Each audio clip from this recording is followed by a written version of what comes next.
Existe un lugar en México donde la muerte cuesta más que la vida de miles de familias enteras. Un lugar donde las tumbas tienen aire acondicionado, wifi, cocina equipada y hasta suite nupcial.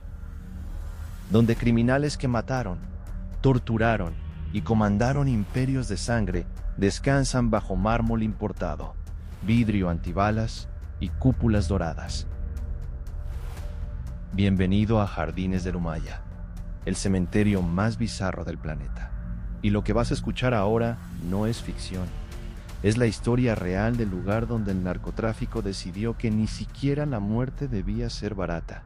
Culiacán, capital del estado de Sinaloa, en el noroeste de México. Esta ciudad carga un peso histórico, difícil de resumir en pocas palabras. Es considerada la cuna del Cártel de Sinaloa, una de las organizaciones criminales más poderosas y sangrientas del mundo, comandada por nombres como Joaquín Guzmán Loera, el famoso El Chapo, e Ismael Zambada, conocido como El Mayo.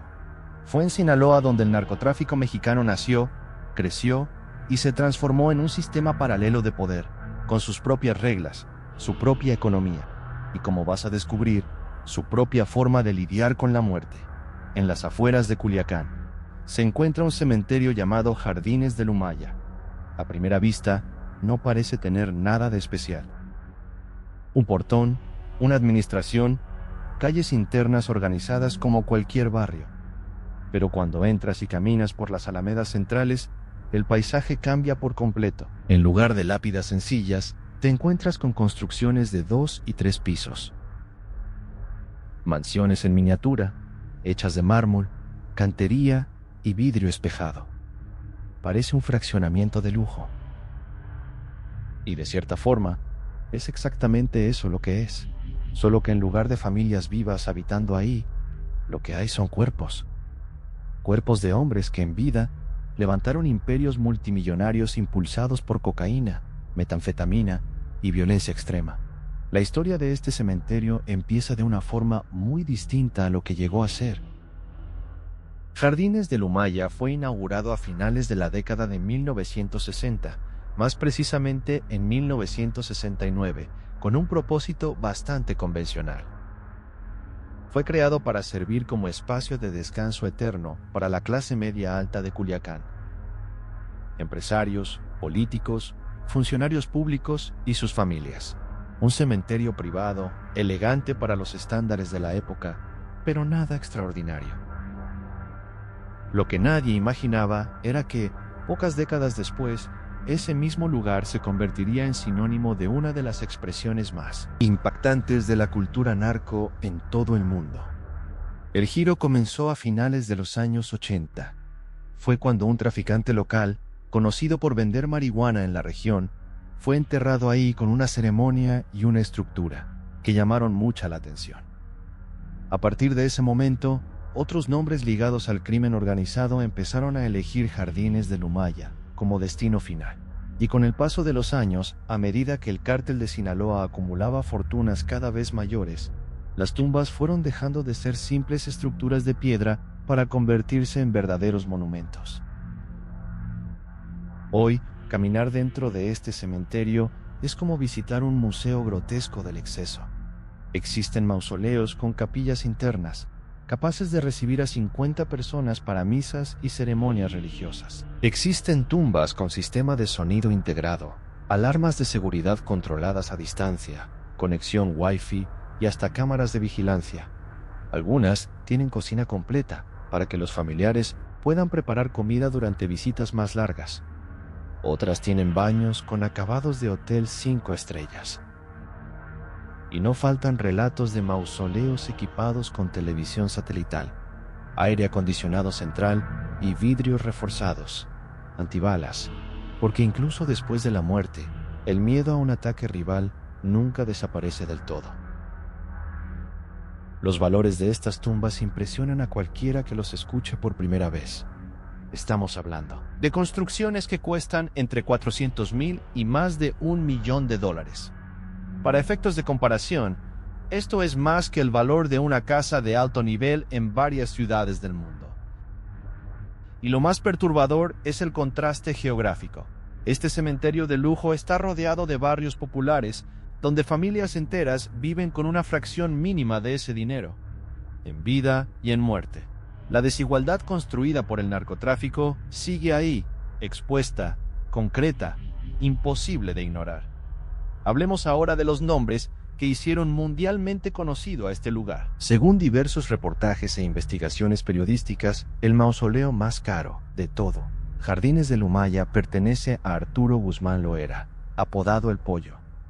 Era hermano de Joaquín El Chapo Guzmán, el traficante más famoso de la historia reciente de México. Arturo fue asesinado dentro de una prisión de máxima seguridad, baleado durante un momento de convivencia con otros reclusos, a finales de 2004.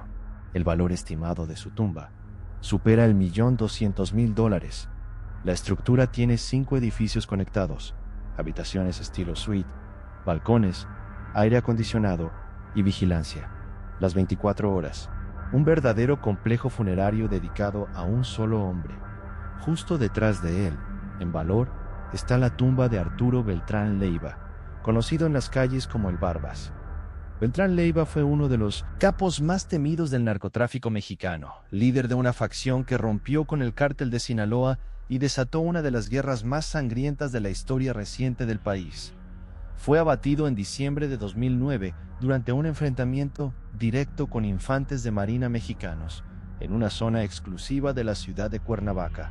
Las imágenes de su cuerpo, cubierto de dinero, circularon por el mundo entero en aquel momento. Hoy, su mausoleo está valuado en cerca de $650.000 y cuenta con internet, televisión por cable, 2 habitaciones, cocina completa y alarma de seguridad. Otro nombre importante es Inés Calderón Quintero, un jefe del narcotráfico que operó principalmente en las décadas de los 70 y 80, en un periodo en que el crimen organizado en Sinaloa todavía se estaba consolidando.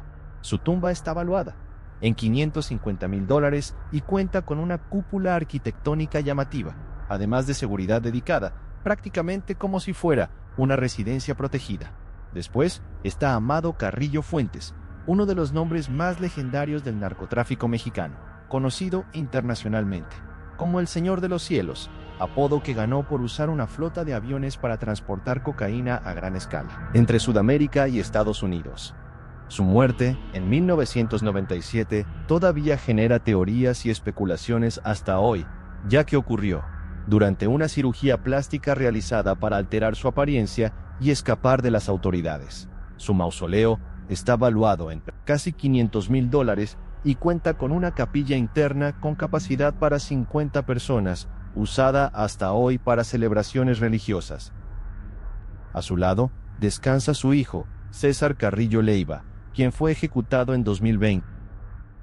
También está sepultado ahí Ignacio Coronel Villarreal, apodado Nacho Coronel, uno de los líderes históricos del cártel de Sinaloa, conocido como el Rey del Cristal por su dominio en el tráfico de metanfetaminas. Su tumba, valuada en alrededor de $450.000, cuenta con sistema de sonido, alarma remota y conexión Wi-Fi, y está también el mausoleo construido por Héctor Luis Palma, conocido como el Güero Palma, dedicado a la memoria de su esposa e hijos que murieron en circunstancias trágicas. Esta construcción, valuada en cerca de $420.000, tiene sala, comedor, conexión a internet y hasta una suite nupcial dentro del propio cementerio. Pero los grandes nombres no son los únicos ahí. Repartidos por Jardines del Humaya están también los cuerpos de hombres menos conocidos públicamente, pero igualmente ligados al engranaje del crimen organizado. Sicarios, mandos medios, operadores financieros, personas que nunca aparecieron en titulares internacionales, pero que formaron parte de la estructura que sostiene al narcotráfico en Sinaloa. Sus tumbas, aunque más modestas que las de los grandes capos, aún así impresionan por el nivel de acabado, muy por encima del promedio de cualquier cementerio convencional. Incluso existe, según relatos, de visitantes y periodistas que estuvieron en el lugar, una réplica del Taj Mahal levantada como mausoleo dentro del cementerio. Un monumento inspirado en uno de los edificios más icónicos del mundo, reproducido a menor escala para servir de tumba a un traficante. Esto resume bien el espíritu del lugar. un espacio donde la ostentación en vida se transforma en ostentación eterna. Es importante entender por qué estos hombres invirtieron tanto dinero en su propia muerte. Diego Osorno, escritor y autor de libros sobre el cártel de Sinaloa, resumió este comportamiento de forma directa en una entrevista con la BBC. Según él, los narcotraficantes, si pudieran, se enterrarían dentro de una camioneta de lujo. Estas tumbas monumentales representan la visión de mundo de estos hombres sobre la vida y la muerte. Para ellos, el poder y el estatus necesitan ser visibles, incluso después de que el corazón deja de latir. Construir un mausoleo gigantesco es una forma de garantizar que la memoria, el miedo y el respeto que inspiraron en vida sigan existiendo esculpidos en piedra para siempre. Este comportamiento también está profundamente conectado con la cultura narco que se desarrolló en Sinaloa a lo largo de décadas. No muy lejos del cementerio, existe una floristería conocida popularmente como Malverde, una referencia directa a Jesús Malverde, una figura folclórica que nació en Sinaloa a finales del siglo XIX y fue ahorcado en Culiacán a principios del siglo XX. Para las autoridades de la época, era apenas un bandido común. Pero con el tiempo, surgió a su alrededor una leyenda parecida a la de un Robin Hood local, alguien que supuestamente robaba a los ricos para ayudar a los pobres. Hoy, Malverde es venerado como una especie de santo popular del narcotráfico. Muchos traficantes encienden velas, dejan ofrendas y le piden protección antes de operaciones riesgosas. Esta mezcla entre fe popular, crimen organizado y tradición regional ayuda a explicar por qué la muerte en este universo se trata de una forma tan particular, casi teatral. El acceso a Jardines del Humaya no es totalmente libre. Algunos mausoleos están protegidos por seguridad privada y solo pueden ser visitados por familiares directos de los fallecidos. Otros, sin embargo, están abiertos al público, y eso convirtió al cementerio, sorprendentemente, en un punto turístico. Existen incluso los llamados narcotour, paseos organizados, generalmente por taxistas locales, que llevan a curiosos y turistas a conocer las tumbas más famosas y escuchar historias sobre los hombres que están enterrados ahí. Estos conductores, muchos de ellos residentes antiguos de Culiacán, conocen de memoria los apodos, las fechas de muerte y los detalles arquitectónicos de cada mausoleo importante, casi como si fueran guías de museo especializados. En una historia paralela, contada en las calles, en los bares y en las familias de la ciudad, mucho antes de que cualquier periodista llegara a documentar oficialmente el lugar. En los últimos años, el lugar también se convirtió en destino frecuente de youtubers y creadores de contenido para redes sociales que graban videos explorando los pasillos del cementerio y narrando la vida de los capos ahí sepultados, lo que generó incluso cierta polémica local, ya que parte de la población de Culiacán ve este tipo de contenido como una forma de glamorizar figuras, que en la práctica dejaron un rastro de dolor y violencia por toda la región. Este fenómeno no es exclusivo de Culiacán. En otras regiones de México existen cementerios parecidos, con mausoleos lujosos, ligados a distintas organizaciones criminales.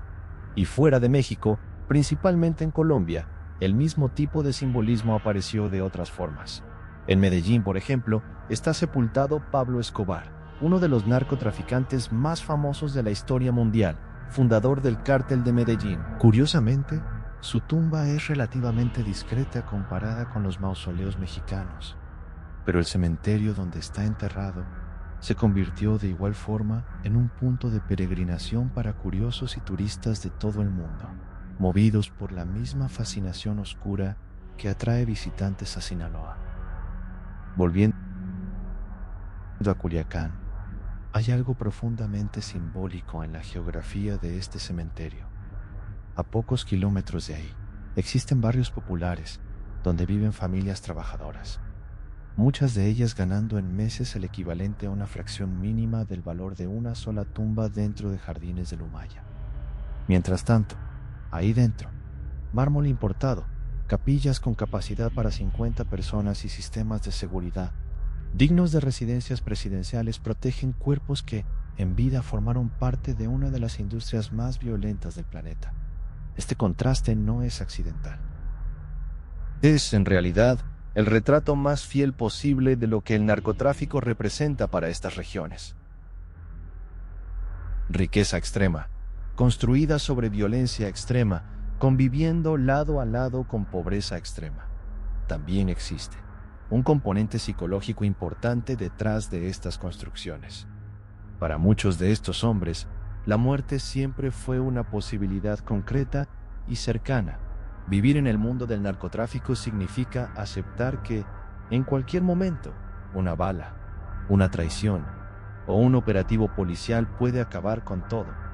Frente a esta realidad, construir una tumba suntuosa en vida se convierte casi en un acto de afirmación, una forma de decir, a través de la arquitectura, que ese hombre existió, que tuvo poder, dinero e influencia, y que nada de eso va a desaparecer con el último suspiro.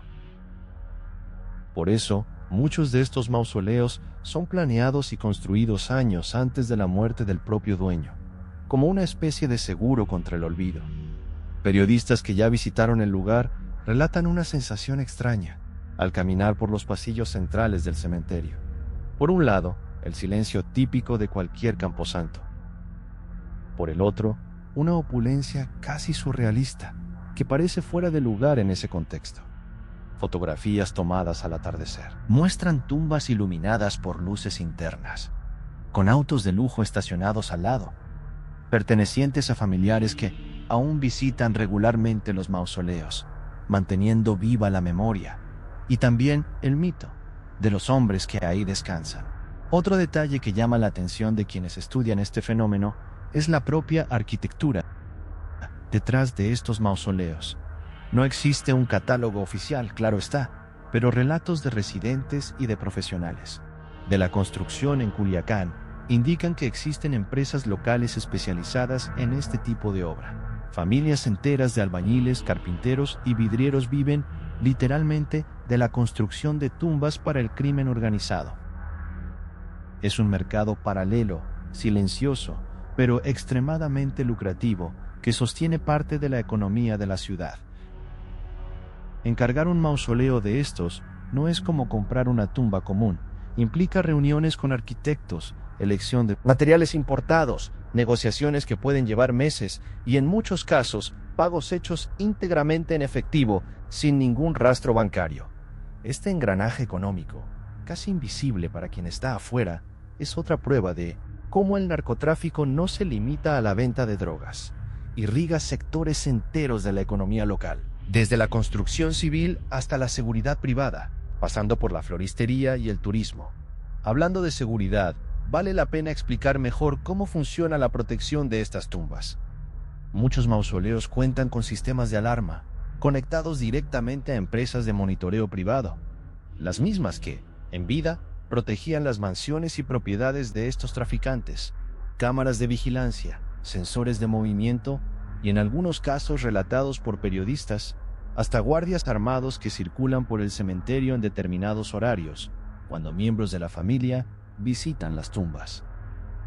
Esta vigilancia constante existe por una razón sencilla. Incluso después de la muerte, el riesgo de represalia de organizaciones rivales nunca desaparece del todo. Ya existen relatos a lo largo de los años de mausoleos vandalizados, o incluso volados como forma de venganza entre facciones enemigas. Profanar la tumba de un enemigo muerto es, dentro de esta lógica cruel, una forma extrema de humillación, capaz de enviar un mensaje a toda la organización rival. Esta tensión constante también explica por qué muchas familias prefieren mantener ciertos mausoleos cerrados al público, mientras otros, paradójicamente, se convirtieron en casi atracciones abiertas. La explicación de esta diferencia suele estar ligada al momento político y criminal de cada familia dentro de la jerarquía del narcotráfico. Cuando un cártel está en ascenso, fuerte, consolidado, las tumbas de sus líderes tienden a quedar más protegidas y reservadas. Cuando una facción pierde poder, es diezmada o se disuelve, muchos de esos mausoleos terminan olvidados, abandonados por la propia familia, o se convierten en puntos de curiosidad pública, justamente porque ya no representan un riesgo de represalia. Vale destacar que gran parte de esta información proviene de reportajes producidos a lo largo de más de una década por medios de comunicación latinoamericanos que documentaron cuidadosamente este fenómeno. Periodistas entraron al cementerio, entrevistaron a residentes locales, taxistas que conducen los paseos turísticos e incluso empleados, encargados del mantenimiento de los mausoleos. Este trabajo de investigación es lo que permite reconstruir con razonable precisión los valores estimados de cada tumba y las historias detrás de cada nombre. Y tal vez sea exactamente esa combinación, la de hechos verificables con una atmósfera casi de leyenda urbana, lo que convierte a Jardines del Humaya en uno de los lugares más fascinantes y perturbadores del mundo. No es ficción, no es exageración cinematográfica. Es un cementerio real, funcionando con normalidad hasta hoy, recibiendo nuevos cuerpos, nuevos mausoleos, nuevas historias. Un espacio donde la línea entre riqueza, crimen, fe popular y muerte se confunde por completo. Al final de cuentas, lo que este lugar revela va mucho más allá del mármol, el oro y el concreto. Expone, de forma brutal y visual, la lógica de un sistema que prometió poder y riqueza a miles de jóvenes en regiones olvidadas por el Estado, y que cobró, a cambio, décadas de sangre, violencia y destrucción de familias enteras, tanto de quienes participaron directamente en el crimen como de quienes solo vivieron a su alrededor. Cada mausoleo ahí dentro es, al mismo tiempo, un monumento a la codicia y una tumba para miles de otras vidas que nunca tuvieron derecho a ningún tipo de monumento. Es importante recordar también que detrás de cada nombre mencionado en este guión hay una historia de violencia que no puede romantizarse. Cada uno de estos hombres comandó o participó en estructuras responsables de miles, de muertes, de desapariciones forzadas, de comunidades enteras destruidas por el miedo, la fascinación que despierta. Este cementerio no debería confundirse con admiración. Es, en realidad, un interés mórbido y legítimo por entender cómo el crimen organizado transformó la cultura, la economía y hasta las costumbres funerarias de toda una región de México. Estudiar estos mausoleos es, de cierta forma, estudiar el propio funcionamiento del narcotráfico, su lógica de poder, su necesidad constante de ostentación y el abismo social que deja detrás. Vale mencionar también que Sinaloa no es un caso aislado. En otras partes de México, especialmente en estados como Jalisco, Tamaulipas y Michoacán, investigadores ya han documentado cementerios con características parecidas, aunque a menor escala. La lógica se repite. Organizaciones criminales locales acumulan fortunas multimillonarias y parte de ese dinero se destina a construcciones funerarias cada vez más extravagantes, como si cada nueva generación de traficantes necesitara superar a la anterior, incluso a la hora de elegir dónde y cómo será enterrada. Este ciclo plantea una pregunta incómoda, pero necesaria.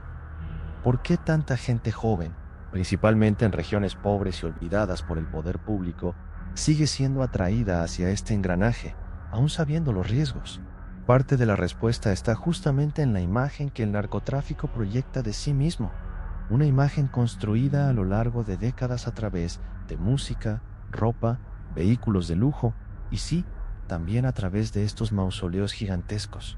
Para muchos jóvenes que crecen rodeados de pobreza, este tipo de ostentación funciona casi como propaganda, una promesa de que el crimen puede transformar una vida corta en una vida memorable, aunque el precio final sea la propia muerte prematura. Es justamente por eso que Jardines del Humaya sigue atrayendo tanta atención, porque no es solo un cementerio, es un espejo. Un espejo incómodo que refleja, en piedra y mármol, el verdadero costo humano detrás de cada dólar que sostiene al narcotráfico en América Latina.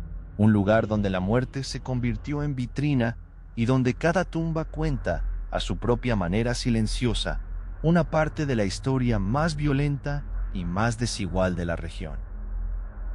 Si llegaste hasta aquí, Tal vez hayas entendido por qué este lugar despierta tanta curiosidad alrededor del mundo. No se trata solo de lujo o excentricidad.